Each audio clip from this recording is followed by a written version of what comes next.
বলো কি করছো? যে আজকে আমাদের সানডে তো তো সবার অফিস ছুটি, এই জন্য আমরা আজকে মাংস রান্না করব। মাছ মাছ দাঁড়া, তোরা জানিস নি মাংসটা রান্না করব, ওই জন্য মাছগুলো ভেজে নিচ্ছি, যাতে আমরা মাছ ভাজা খাবো। মাংসটা তো ভাতের সাথে খাবো, আচ্ছা আচ্ছা। মাছ ভাজা এমনি খেয়ে নেবো। মাছগুলো আগের সপ্তাহে ছিল তো। তেল দিলাম, কড়াটা গরম হয়ে গেছে। মাছ ভাজা মানে মাছের মাথাগুলো বাকি ছিল, আগের সপ্তাহে আনা ছিল। এইসব বলোনি। বল না না চলবে, এইসবই পোস্ট করবে। ওই সময়টা করে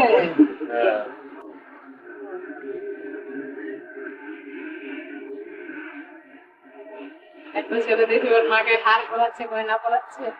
হ্যাঁ সেই সায়ক বলে, সায়ক সায়ক সায়ক, সেটা খুব ভালো ফেমাস হয় বাড়ি চলো। হ্যাঁ কিছুদিন আগে দেখতে কোথাও নিয়ে গেছিল তো বাড়ি এর জন্য, পরে দাদাকে নিয়ে গেছিল। বাবা নাই মনে হয়। বাবা আছে, বাবাকে দেখাই না।